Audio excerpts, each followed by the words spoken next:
السلام علیکم ورحمۃ اللہ تعالی وبرکاتہ۔ سامعین کرام، آج ہم گفتگو کریں گے کہ ایک عورت نے ایک لڑکے کی منت مانگی اور اللہ تعالیٰ کے رب کے حضور ایسی منت مانگی کہ اگر رب تعالیٰ مجھے اولاد عطا فرمائے گا تو میں اسے بیت المقدس کی خدمت کے لیے وقف کر دوں گی، لیکن لڑکا پیدا نہ ہو کر اب اسے لڑکی پیدا ہوتی ہے اس عورت کو، تو اس کے بعد کا ماجرا کیا ہے پورا، تو آج کے ہم اس ویڈیو کے اندر یہ سماعت کریں گے۔ تو آپ آخر تک ویڈیو کو دیکھیں، اور ابھی تک آپ نے ہماری یوٹیوب چینل دی ہدایت کو سبسکرائب نہیں کیا تو جلد سے جلد سبسکرائب کریں اور لائک اور شیئر کرنا نہ بھولیں۔ سامعین کرام، رب تعالیٰ قرآن مجید کے سورہ آل عمران کی آیت نمبر 35 میں ارشاد فرماتا ہے، اذ قالت امرأۃ عمران، کہ یاد کرو جب عمران کی بیوی نے رب کے حضور یہ عرض کیا، ربی انی نذرت لک، کہ بے شک اے میرے رب میں نے تیرے لیے نظر مانی، ما فی بطنی، جو کچھ میرے پیٹ میں ہے، محررن، خالص تیری ہی خدمت میں رہے، فتقبل منی، تو مجھ سے اس کو قبول فرما، انک انت السمیع العلیم، بے شک تو سننے والا جاننے والا ہے۔ یہ آیت کریمہ سورہ آل عمران کی 35 نمبر کی ہے، تو اس کے اندر ایک پورا واقعہ بیان کیا گیا ہے۔ تو سامعین کرام سماعت فرمائے، حضرت عمران جو ہے یہاں پہ جن کا ذکر ہے کہ حضرت عمران کی بیوی نے جو اپنے رب کے حضور دعا مانگی، تو انہوں نے یہ دعا مانگی کہ اگر رب تعالیٰ مجھے اولاد عطا فرمائے گا تو میں اسے بیت المقدس کی خدمت کے لیے وقف کر دوں گی۔ تو سامعین کرام، یہاں جن کا نام ذکر کیا گیا کہ حضرت عمران کی بیوی، تو حضرت عمران کی بیوی کا نام حضرت حنہ بنت فاقودہ ہے۔ حضرت عمران کی بیوی کا نام حضرت حنہ بنت فاقودہ ہے۔ اب واقعہ اس طریقے سے ہے کہ حضرت زکریا علیہ نبی جن علیہ الصلوۃ والسلام اور حضرت عمران علیہ نبی جن علیہ الصلوۃ والسلام یہ دونوں ہم زلف تھے۔ فاقودہ کی دو بیٹی تھی، ایک کا نام حنہ تھا اور دوسرے کا نام عیشا تھا۔ حضرت حنہ بنت فاقودہ جو ہے وہ حضرت عمران علیہ نبی جن علیہ الصلوۃ والسلام کی زوجہ میں تھی، حضرت عمران کی بیوی تھی، اور ان سے جو اولاد ہوئی وہ حضرت مریم رضی اللہ تعالیٰ عنہ کی ذات ہے، اور حضرت مریم سے جو پیدا ہوئی، جو اولاد پیدا ہوئی، ان کا نام حضرت عیسیٰ علیہ نبی جن علیہ الصلوۃ والسلام کی ذات ہے۔ اور اسی طریقے سے فاقودہ کی دوسری بیٹی جن کا نام عیشا ہے، تو عیشا بنت فاقودہ، تو ان کا نکاح حضرت زکریا علیہ نبی جن علیہ الصلوۃ والسلام سے ہوا، اور حضرت زکریا اور حضرت عیشا سے جو اولاد پیدا ہوئی ان کا نام حضرت یحییٰ علیہ نبی جن علیہ الصلوۃ والسلام کی ذات ہے۔ ایک زمانے تک حضرت حنہ بنت فاقودہ اور حضرت عمران کے یہاں کوئی اولاد نہ ہوئی۔ آپ بڑھاپے کو پہنچ گئے، آپ کافی ایجڈ ہو گئے، آپ دونوں بڑھاپے کو پہنچ گئے اور آپ مایوس ہو گئے، جبکہ یہ جو خاندان تھا تو یہ خاندان بڑا شرافت والا خاندان تھا۔ حضرت عمران اور حضرت حنہ بنت فاقودہ کا جو خاندان تھا بنی اسرائیل میں سب سے اعلیٰ و افضل خاندان تھا، اور بڑا شرف والا خاندان تھا، بڑا عزت والا خاندان تھا، اور یہ جو لوگ تھے تو یہ لوگ مقبول بندے تھے، اللہ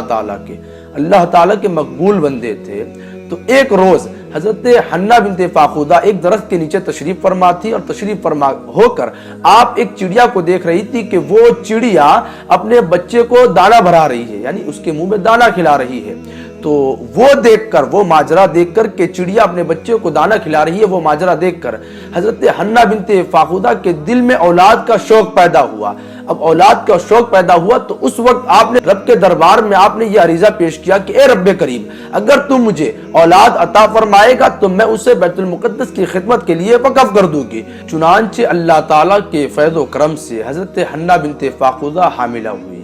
چنانچہ جب یہ حاملہ ہوئی تو حضرت عمران نے آپ سے یہ ارشاد فرمایا کہ یہ تم نے کیا کیا ہے۔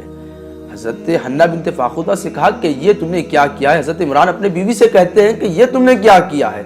کہ اگر تمہارے قول کے مطابق تمہاری جو تم نے نظر مانی ہے، تم نے جو منت مانگی ہے کہ اگر لڑکا پیدا ہوگا تو اسے بیت المقدس کی خدمت کے لیے وقف کرے گی، لیکن اگر معاملہ اس کے برعکس ہوگا، اس کا الٹا معاملہ ہوگا، اگر لڑکے کے بجائے لڑکی پیدا ہوگی تو پھر کیا ہوگا؟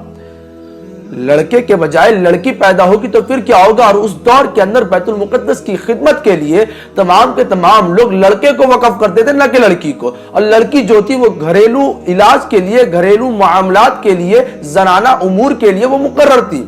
تو اس دور کے اندر جو وقف کیا جاتا تو بیت المقدس کی خدمت کے لیے تو وہ لڑکوں کو کیا جاتا تھا، اور لڑکی وہ کام نہیں کر سکتی جو لڑکا بیت المقدس کی خدمت کے لیے کر سکتا ہے۔ تو سامعین کرام، بعد حضرت حنہ بنت فاقودہ کے یہاں حضرت مریم کی ولادت سے پہلے حضرت عمران کا انتقال ہو گیا۔ چنانچہ حضرت حنہ بنت فاقودہ کے یہاں لڑکی پیدا ہوئی۔ اب آپ نے اظہار افسوس کیا۔ اب اظہار افسوس آپ نے اس بنا پر کیا کہ ان کی جو نظر تھی، انہوں نے جو منت مانگی تھی وہ منت پوری نہ ہو سکے گی، اسی وجہ سے انہوں نے اظہار افسوس کیا نہ کہ اس وجہ سے کہ ان کے گھر میں لڑکی پیدا ہوئی ہے اس وجہ سے انہوں نے اظہار افسوس کیا، یہ کوئی بات نہیں۔ اور اظہار افسوس ان کا جو تھا تو وہ صرف اس بنا پر تھا کہ ان کے گھر میں لڑکی پیدا ہوئی اور انہوں نے جو منت مانگی تھی کہ اگر میرے یہاں لڑکا پیدا ہوگا تو میں اسے بیت المقدس کی خدمت کے لیے معمور کروں گی، بیت المقدس کی خدمت کے لیے وقف کر دوں گی۔ لیکن معاملہ برعکس ہوا، اللہ تعالیٰ نے حضرت حنہ بنت فاخودہ کو لڑکی عطا فرمائی، حضرت مریم عطا فرمائی، اور ساتھ ہی ساتھ ان کا یہ اعجاز اور ان کا یہ شرف تھا کہ رب تعالیٰ نے حضرت حنہ بنت فاخودہ کو جو لڑکی عطا فرمائی تھی تو اس کے بارے میں رب تعالیٰ ارشاد فرماتا ہے کہ کوئی لڑکا اس لڑکی کی طرح نہیں، کوئی لڑکا اس لڑکی کی طرح نہیں، اس لیے کہ حضرت مریم رضی اللہ تعالی عنہا تمام عورتوں کی، تمام جہان کی عورتوں سے افضل ہے۔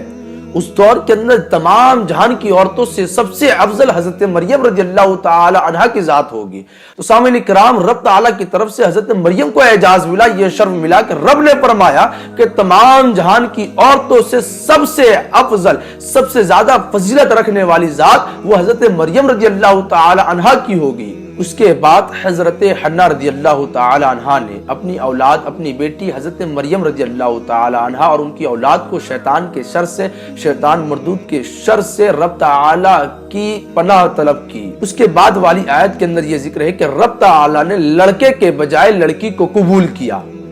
حضرت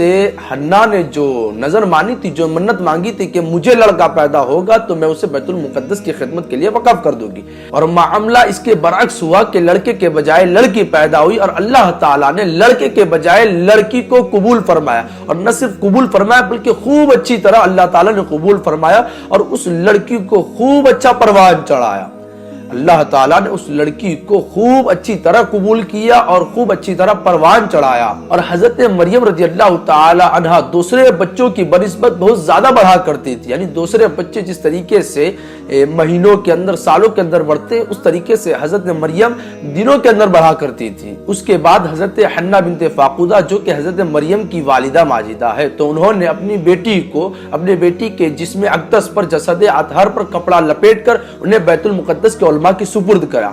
اور اس وقت جو بیت المقدس کی خدمت کے لیے معمور کیے گئے تھے ان کی تعداد 27 علماء کرام تھے، اور کہا جاتا ہے، مفسرین فرماتے ہیں کہ وہ 27 علماء کرام جو بیت المقدس کی خدمت کے لیے مقرر کیے گئے تھے تو وہ حضرت ہارون علیہ نبی علیہ السلام جو کہ حضرت موسیٰ کے بھائی ہے، حضرت ہارون علیہ نبی علیہ السلام کے اولاد میں سے تھے وہ 27 علماء کرام جو بیت المقدس کی خدمت کے لیے مقرر کیے گئے تھے۔ تو ان لوگوں کو حضرت مریم رضی اللہ تعالی عنہا کی پرورش لینے کی رغبت اظہار کیا، انہوں نے حضرت مریم کو اپنے پرورش میں لینے کا اظہار کیا کہ آپ ہمیں اس کو دے دیں۔ تو سامعین کرام، کیونکہ اس وقت سب سے بڑے عالم اور علماء میں سب سے افضل جو ذات تھی وہ حضرت عمران کی ذات تھی، اور حضرت مریم حضرت عمران کی بیٹی تھی، چنانچہ انہیں بھی یہ شرف حاصل تھا، یہ اعزاز حاصل تھا کہ وہ تمام علماء کے سب سے زیادہ جو فضیلت رکھنے والے حضرت عمران کی ذات وہ ان کی بیٹی تھی۔ تو وہ تمام کے تمام جو 27 علماء جو بیت المقدس کی خدمت کے لیے مقرر کیے تھے تو انہوں نے رغبت کا اظہار کیا، آپ ان کی پرورش کا ذمہ ہمیں دے دے۔ تو سامعین کرام، اسی دوران حضرت زکریا علیہ نبی علیہ السلام بھی موجود تھے۔ تو حضرت زکریا علیہ نبی علیہ السلام نے ارشاد فرمایا کہ ان کی کفالت کا سب سے زیادہ حقدار میں ہوں۔ حضرت زکریا نے فرمایا کہ ان کی کفالت کا، ان کے پالنے کا، ان کی پرورش کا سب سے زیادہ حقدار میں ہوں، کیونکہ میرے گھر کے اندر ان کی خالہ موجود ہے، حضرت مریم کی خالہ موجود ہے۔ حضرت مریم کی والدہ کا نام حضرت حنہ بنت فاخودہ اور حضرت حنہ کی بہن کا نام حضرت عیسیٰ۔ تو اس اعتبار سے حضرت زکریا علیہ نبی علیہ السلام حضرت مریم کے خالو ہوئے، حضرت مریم کے خالو ہوئے۔ تو معاملہ اس پر ختم ہوا کہ قرآن اندازی کی جائے۔ اب قرآن اندازی کے اندر جس کا نام نکلے گا تو حضرت مریم رضی اللہ تعالی عنہا کی کفالت اس کے ذمہ ہو جائے گی۔ چنانچہ ان لوگوں نے قرآن اندازی کی، اور رب کے فیض و کرم سے قرآن اندازی کے اندر بھی حضرت زکریا علیہ نبی علیہ السلام کا نام نکلا۔ تو چنانچہ حضرت مریم رضی اللہ تعالی عنہا کی کفالت حضرت زکریا علیہ نبی علیہ السلام کے یہاں ہوئی، اور آپ ان کے نگہبان میں رہی جو کہ آپ کے ماموں ہیں۔